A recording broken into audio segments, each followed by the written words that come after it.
everyone. Welcome to another fantastic episode of the Boston Greeks podcast, the podcast that features the best in the Greek culture that Boston has to offer.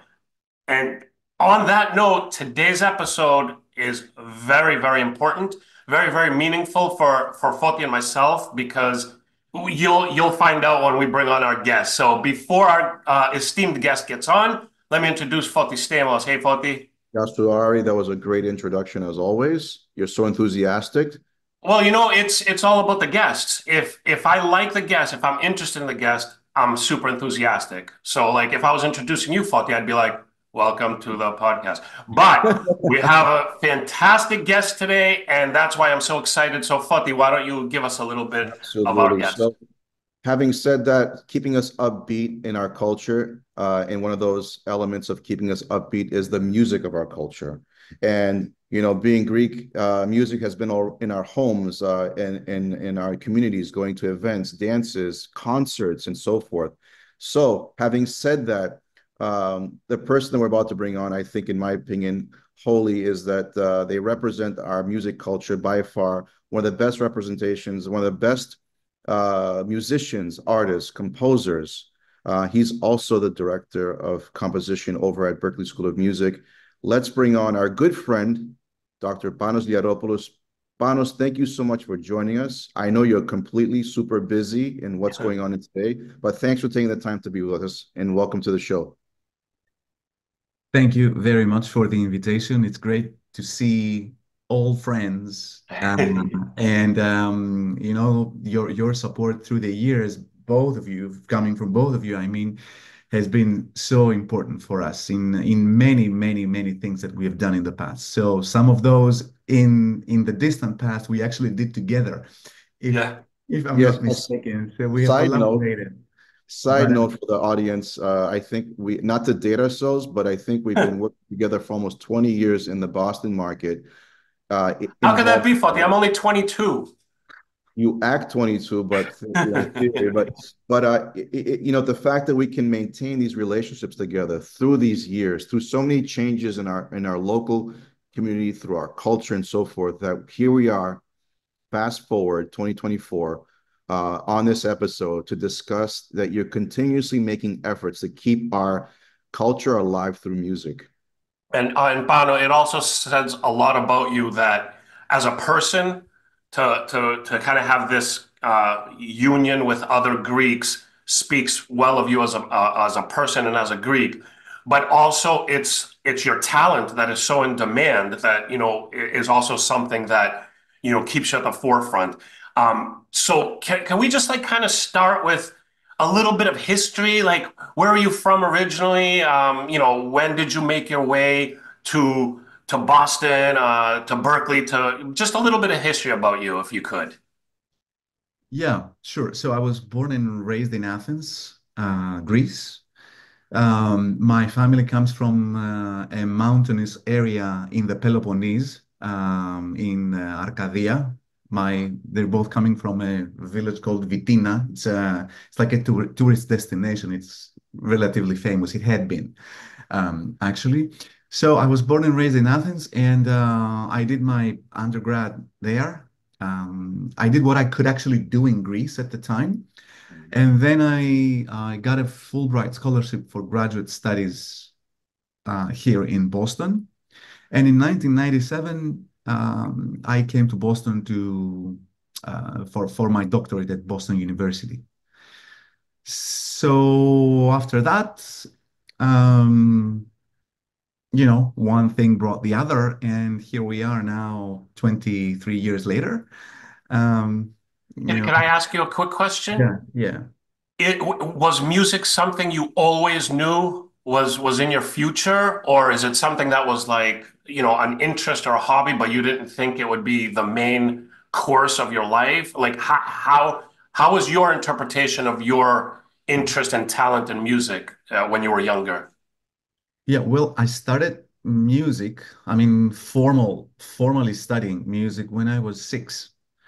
Wow. So this has never stopped. My music has always been part of my life. Um, when the time came to make decisions about the future, I knew that music would be part of that future. And then I decided to actually go to the university. I, finished all different types of music schools in Greece. And then the next step would be graduate school. So to your question, yes, music has always been with me. I knew it that Mm. this would have been what I would do in life. And here we are. I mean, I love to hear that because, I could study exactly how you studied and I would still probably be barely able to play Mary Had a Little Lamb. So I know that there is an inherent talent. And I always wonder, like, does that come out when you're young? Does that come out when you're older? Is it something that, so I love to hear that, the individual like explain how these things Mm. come up. And it's great to hear. So you said you went to Boston University for your doctorate, Yes, exactly. Yes, and yes, yes. then that led to you taking a position at Berkeley? Correct. No, Because not I in mean, you not teaching in at London. Berkeley that's a pretty big deal. I mean, we've been involved in so many Greek concerts, for example, and almost every musician that has stepped foot in Boston is like, I want to see Berkeley. I want to see Berkeley. And I'm like, it's like amazing. So, I mean, how is that transition to get into Berkeley?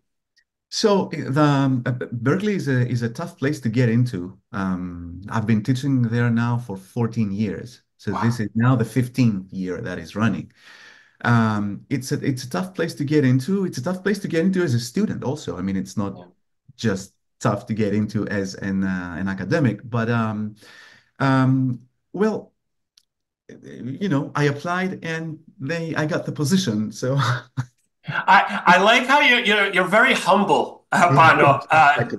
Because it takes a great deal of talent to get to where you are. So I appreciate the humbleness, but also, I mean, that was not easy, and let me that's pretty impressive. let That's me really tell you, cool. let me tell you something. Talent is only a small percentage of what is needed. It is a lot of work, a lot of labor, hours and hours and hours of practicing, of writing, of producing, of all that constitutes what it is to be an academic. So we often think that talent is the main factor in making things happen. Actually, it isn't. It isn't. So even if Mozart, I sometimes I speak about talent to my students, and I tell them, if Mozart, that, extremely talented person from a very young age did not have the support of his father, the support of Mm, all these other people, his teachers, and also the tremendous amount of work that he put into making himself who he is, who he was, obviously, it would have never happened. yeah. No matter how talented somebody is, if you don't put the hours, it won't happen. You know, It That's won't. that's a very good point.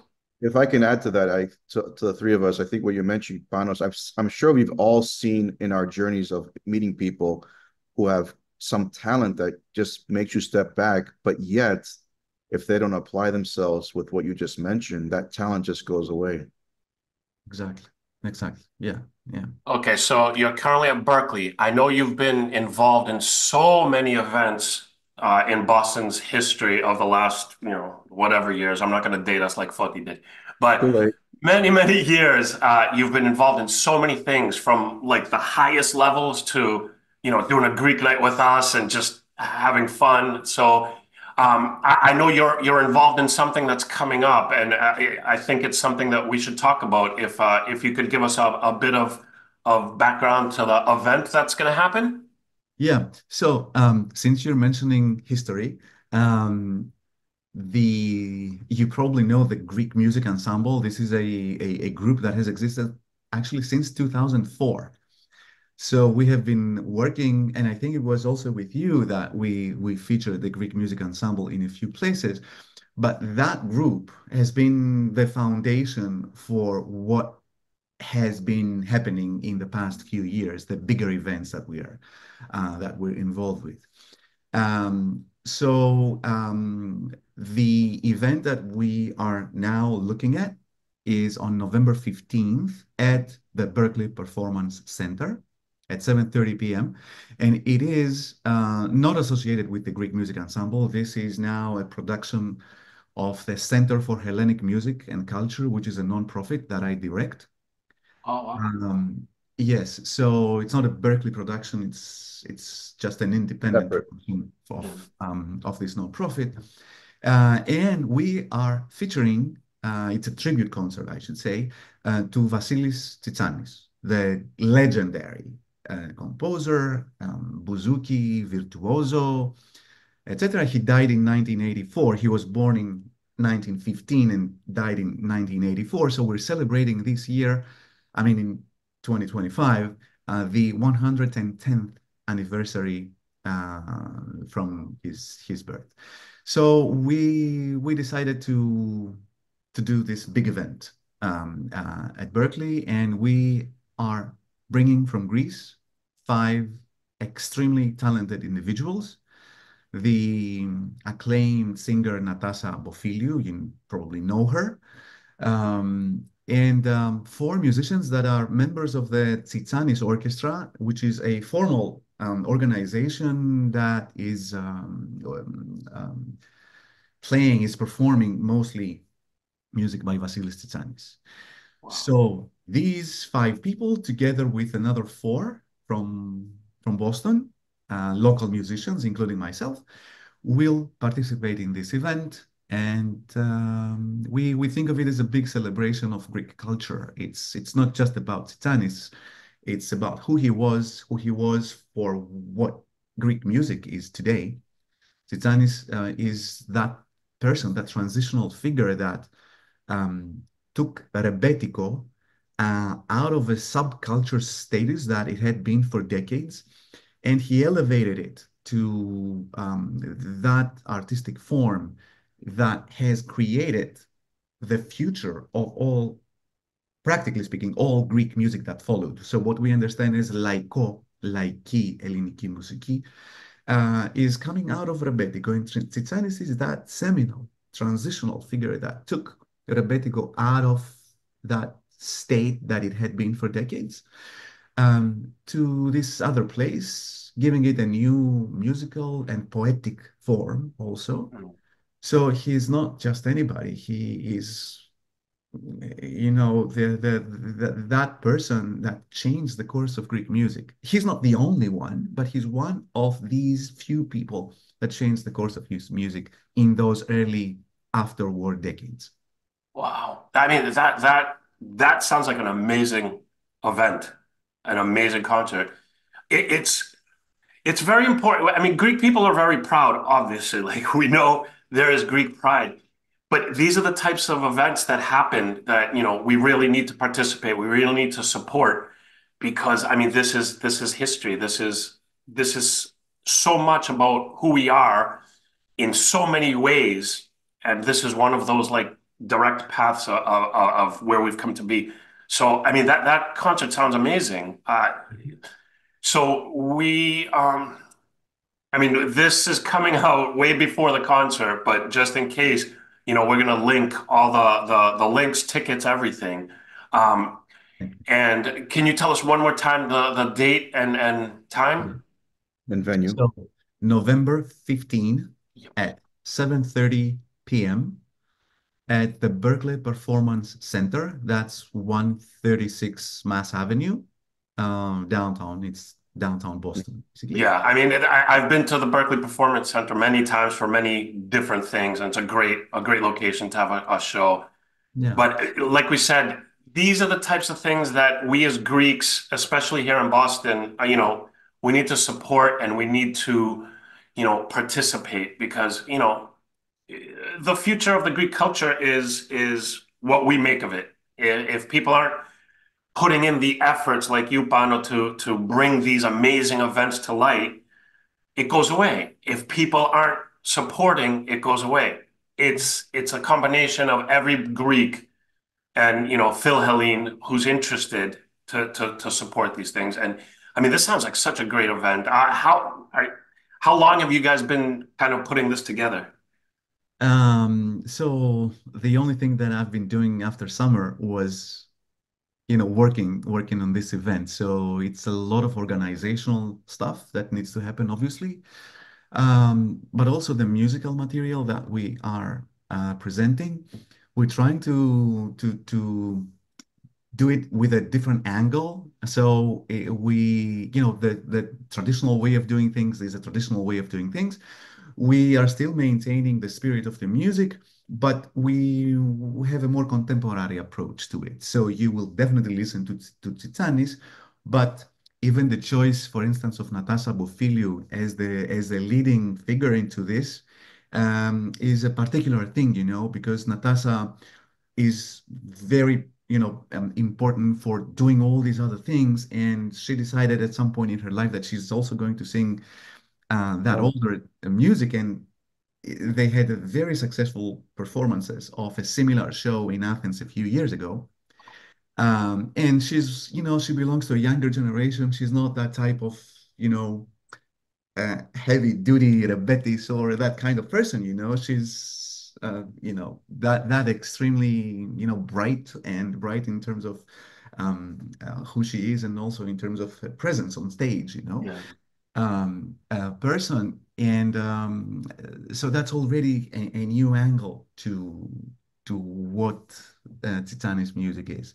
So, But so people are basically getting traditional with something new, something original, something unique. yes, So, I mean, absolutely. that's like the perfect combination for me. Because I Absolutely. love traditional. Don't get me wrong. If it was all traditional, I still think it would be amazing. Mhm. And if it was all brand new, never heard before, I think that would be super interesting. But kind of getting the essence of, the tradition and who we were and how it was to who we are now and how it is now, kind of merging these things, if I'm using the correct terminology, Of uh, course, of course. just sounds so cool. I mean, Yeah. so cool. Hmm. And what we do in our shows, basically, besides from the actual musical performance, is that there is always some kind of a historical perspective that we put into it, either by, showing at the time of the show photographs, historical photographs, that is, in the background, telling stories about the songs and the composer that is being featured at any one of these shows. So it's not just a musical performance, it is also what you described before as a cultural event Wow. that showcases Hellenic identity in many aspects of it. I have to tell you, if you tell me there's old pictures, old black and white pictures of Greece and things happening in Greece, I'm in. I'm in 100%. well, I love you it. know, just listening to you, Panos, is you're painting the vision and picture of us, or transporting us to having a performance outside of the Acropolis, under the sun setting, with that energy that you're bringing it here to Berkeley. So, one thing that I want to mention is, as long as Dr. Panos Liaropoulos stays in Boston, we will continuously have these high level performances and events that allows us to still stay connected with that part of our culture. It's very, very true. Very true. So you can't leave. You have to stay here. We're locking I'm, him down. I'm not planning to So leave. so Pano, everything you described about this event sounds amazing. We personally know your work, what you've done, what you put into things, and how much it means to you. I mean, this is basically your life, right? Mhm. And there's no better person, in my opinion, to lead something on this caliber. And we want everybody out there again. You're Greek, you have Greek pride, you're interested in the Greek culture. Support these events. These events are so like they're so there's so much to put into it. There's so much work that goes into it, but it's also something so important for us to have. I mean, if Bono's not doing this, okay, it doesn't happen. But like, what do we miss out? What do we lose with that? We have to support. As Greeks, everybody knows that. So We do appreciate so much, Pano, that you took the time to be with us today. I know how crazy busy you are. Thank you. We Thank you. we appreciate so much the work that you do, stuff you've done with us, stuff you've done across the board. We appreciate that so much as Greeks in Boston and as Greeks just in general.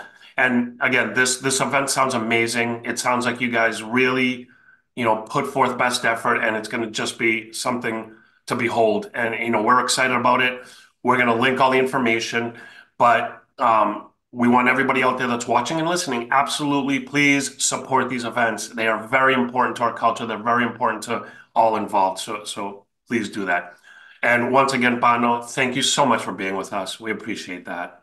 Thank Likewise. you very much for the invitation. I just want to say two things. Number one, this is a concert at a concert hall, but what we are expecting from the people attending is to become one big parea with us and sing along and enjoy and be part of the show in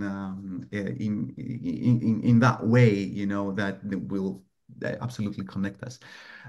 That's one thing. Then second thing is that our tickets are very reasonably priced. So we have several different tiers, but they are extremely reasonable in terms of what they cost for this particular event, for this high caliber event, because it is. And we would like to see, as many people as possible. They are from the community and beyond the community, actually. It is associated with the Greek American community, but we would definitely want to see more people there because it's important. Absolutely. Agreed. Very well put. Foti, I'm pretty excited.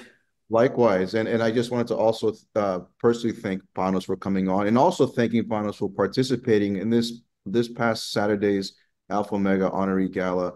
That was so refreshing to see you there and participating. I just wanted to mention that as well. It was a great time. But again, thank you so much. We look forward to seeing you very soon, and we look forward to having you back on the show at some point to discuss more ventures and happenings. Sure. Absolutely. Whenever you want, I am available. After the show, anytime. All right. Once again, thank you everybody out there for watching and listening. Please support. All the information is going to be in the show notes. Thank you again, Panos Liaropoulos, for doing all that you do. Thank you, Foti, and thanks everybody out there for watching and listening. We will see you next time.